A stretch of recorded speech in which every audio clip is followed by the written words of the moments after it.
Your call has been forwarded to an automatic voice message system. Matt Horn is not available. At the tone, please record your message. When you have finished recording, you may hang up or press 1 for more options. A rural area of Northern California is the center of the state's new green rush. California will soon oversee the largest legal weed market in the world. The nursery's where the real work is. The younger they are, the more you have to nurture. You're gonna be such a good dad.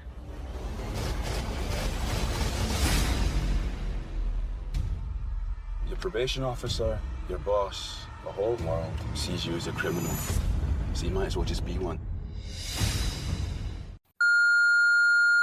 Hey Matt, was just calling to tell you a little bit about the movie, Green Rush, that I have coming out, currently out in the States.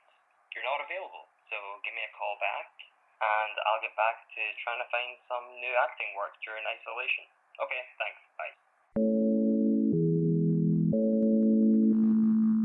So, on the line, we have Declan Michael Laird talking to us. From where are you talking to us from, Declan? I am talking to you from my flat in Los Angeles that I am not allowed to leave. So, obviously, the reason why he's saying that is because of COVID-19, which is obviously the situation right now. What's it been like for you, Declan? It's been a little crazy. You know, we're on full lockdown out here, but, you know, hopefully everyone can stick to the rules and we can come out of this in a better place than before. This whole crisis has brought up two different terms, such as self-isolation and social distancing. What's it been like for you, being 2 metres away from everybody? You know, being from Scotland, we quite like social distancing and not dealing with people. No, it's been fine. I live with my girlfriend and we're keeping each other company, and we have our dog, Rocky, named after, of course, Rocky the movie, the boxer, one of my favourite movies of all time. But it's been fine. It's been fine. It's a little tough to not see people in the outside world, but like I said, it's got to be done. I do have to ask, are you fully stocked up? We're fully stocked up. Although we're not hoarding. Do not hoard. It's not nice for other people. Did you have a toilet paper crisis? No, actually, I'm kind of lucky. We went to Costco before this all kicked off in about November last year, so we have enough toilet paper to see us through. So obviously, the reason why we've got you here is to talk about the film Green Rush, which I've heard that it's been released on Redbox today. It's on Redbox. It's on all your on-demand platforms such as Amazon and iTunes and Redbox and whatnot. So, you know, not to take away from the seriousness of the coronavirus, but there's no better time than when you're in isolation to watch our movie. So I'll plug it straight off the bat.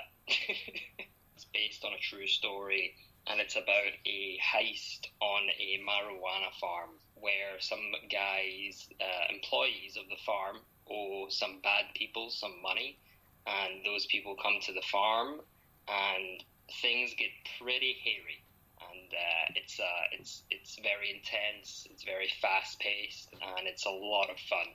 Like I said, it was based off a real story, and we actually filmed on the farm that the actual heist took place. And the farm was still operational while we were on it, with the real guys working there that were victims of the heist. The chap that it's actually based on, he was there, wasn't he, in filming? Yeah, he was there, and you know, he was able to show us, like, you know, this is the room they came into, this is where they tied me up, this is where they, you know, beat me up, like, so that was pretty awesome as an actor, but also quite intense to hear.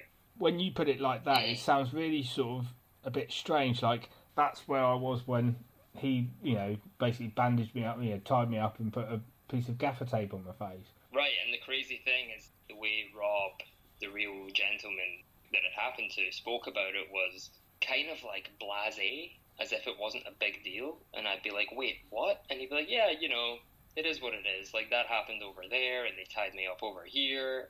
He just spoke about it so casually, but I guess that was part and parcel of that world before it all became, you know, legalized. And you're playing Caleb. Yep. I am playing Caleb, who is the younger brother of the character Rob, who's obviously based on Rob, the real-life gentleman. Caleb is actually the only person who is a fictional character. Everyone else was based on real people. I suppose I have to ask the question, why do you think your character was created? You know what it's like when a script's put together, there's got to be conflict, there's got to be, family possibly, there's got to be conflict within that family to dramatise things. And I think that's why the character was created. And also, the director of the movie, Gerard Roxburgh, had wanted to work with me, and I had wanted to work with him, and we'd been trying to find something, so he managed to get the character created to cast me in the movie. How did you get involved in it? Like I said, I'd known Gerard for quite a while, and he's a pretty prominent documentary filmmaker and had produced TV shows and whatnot, and he's from Scotland too. And we'd been trying to work on something for quite a while, and when he decided to get into narrative features, this being his first narrative feature that he's directed, he came to me and he said, look, I want to write a role for you in this movie. And he sent me an early version of the draft, and the character in the first version was actually called Declan, so there was no mistake as to which role it was going to be. And he started sending me every draft after that, which is kind of awesome as an actor to see the character develop and to be able to give my own opinions or views or, what about this, what about that, and see him implement it in there. What was it like working with the cast and crew on set? The cast and crew were great. Most of the cast actually knew each other beforehand, so it was a real team effort, and everyone banded together, and it was long days, but everyone was prepared and ready to go. We actually shot the entire feature in 11 days, which is unheard of. Are there any sort of funny anecdotes you can share about the production of the film? So one of the producers of the movie is a guy called Uriah Faber, who is a UFC fighter, and he's in the UFC Hall of Fame and is a big name in that space. And one of the actors cast in the movie is a gentleman called Andre Fili, who is a current UFC fighter and has expressed desires to get into acting. And there was a perfect role for him in the movie, so they cast Andre in the movie. And I'm a massive fight fan, whether it be UFC or boxing or whatnot. So in the cabin that we were staying in this sort of like big mansion, all the male cast members.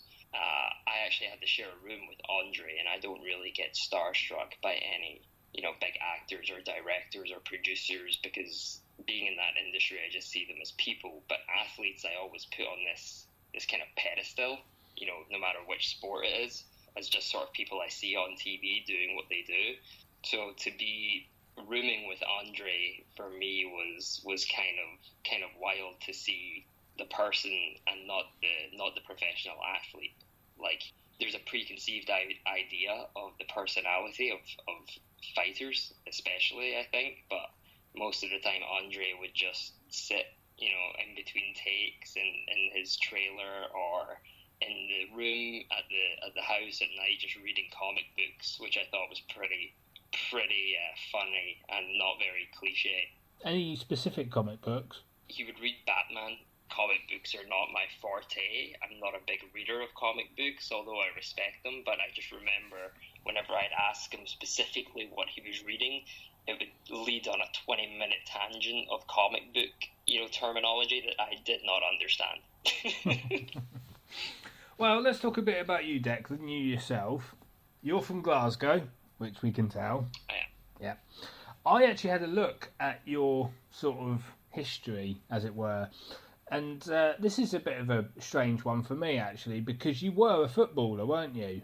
I was a footballer and got a bad injury. And while I was off my feet with every intention of going back to play football, once I was fully recovered, I actually was driving my car and ran into the back of someone else's car by accident. That person turned out to be a casting director for the BBC Scotland show River City, and they ended up casting me in the show, and suddenly I was an actor. I thought it was you were taking part in the free acting workshop. I got you in. No, that was how I ended up moving over to the States. I was on River City and I took part in that workshop out here at a place called Stella Adler Acting Academy, which is a pretty prestigious acting school. And off the back of doing the workshop, they ended up offering me a full scholarship to come back and do their program in Los Angeles. Destiny, if you want to use a cringy word, kind of brought me into the path of taking on acting as a career. But as a kid, were you not fascinated by film in general? Not the art. I had no interest in acting whatsoever. I never took part in a school play. I never would have even auditioned for a school play. But I always loved movies, and I was always doing impressions. And after I'd seen movies, I was always like trying to, if my friends hadn't seen it, recreate the scene to my friends by doing the accents and all that kind of stuff. And if anyone was doing prank phone calls, I was the guy that would do it because I could do all the different accents. But there was no intention of ever getting into acting, because being in Glasgow or even anywhere in the UK, it's still how do you get into acting? Where do you go? What do you do? Who do you speak to? It's this kind of weird profession that's hard to navigate if you don't know anything about it. Well, it comes on to the great question. What advice would you give to anyone wanting to pursue a career? I would say get into a drama school as early as possible, but don't do it for the wrong reasons. Don't think, I want to be famous, or I want to be rich, or any of that stuff.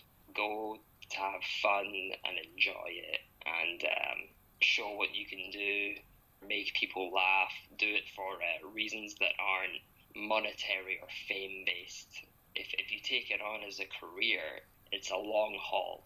Well, you've been in a number of different projects. Which actors and actresses have been your favourites to work with and why, and who would you like to work with in the future? I did a project called Hot Air that you can rent or purchase on Amazon as well. That stars Neve Campbell, Taylor Russell and Steve Coogan. And I had a scene in that movie with Steve Coogan. Now, being from the UK and loving shows like Alan Partridge and The Trip and whatnot, that was pretty cool. That's definitely the person I've been most excited to work with, and I've had sort of butterflies in my stomach the morning before filming the scene. And Steve couldn't have been any nicer. He was super nice, super funny, super welcoming, and had no ego or no I'm the big star on set kind of mentality. He was just an awesome guy to work with. So that was pretty cool. And who would I like to work with? That is a good question. I would say, let's say Ewan McGregor, because A, he's from Scotland, so I'm going to selfishly put that out there, and B, I love Trainspotting. Well, I've just seen an interesting little short, as it were, that I would say got you sort of some praise, as it were, about 8 years ago, which was The Lost Purse. What a great idea for a short.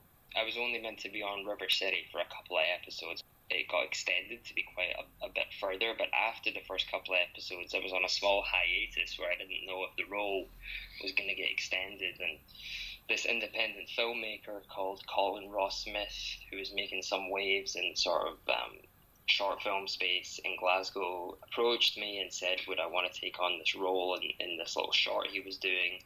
And I read the script and I immediately thought, to be able to portray a character without speaking any words is a challenge in itself. And it was a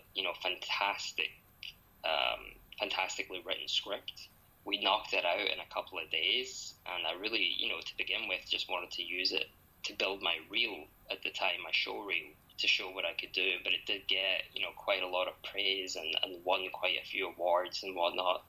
So that was good for my self-esteem at the time, that I was on the right path. Are there any sort of roles that you haven't done yet that you would like to do? I moved out here to the States when I was 18. Every audition I go for, I pretty much have to use an American accent, for 95% of them, which is no problem because, after all, I am in America. So I'm not expecting roles with a Glaswegian accent to come around. But it would be nice to be able to use my natural accent in something, and to go back to the UK to film something is something I would love to do as well, whether that be Scotland, England, Ireland or Wales. One sort of project I'm seeing sort of striking out at me, I was thinking, he's going about wanting to come back to Britain, and there's this project that's called Big Dogs. Big Dogs is a TV series that's yet to be released that Amazon has, that I filmed in 2018 out in New York, and it's, like I said, it's yet to be released, but it's with Amazon, so that will be coming sometime soon. But yes, I do play the role of Prince William, which is quite funny, which is no connection to the royal family or portraying Prince William by any manner of means, but that is the name of the character, which was just, kind of random. Not only that, I had to use a RP British accent for it, which was just funny because the role was called Prince William. Well, I'm going to give you a 1 minute plug, Declan, a 1 minute plug to plug Green Rush and anything else you've got coming up.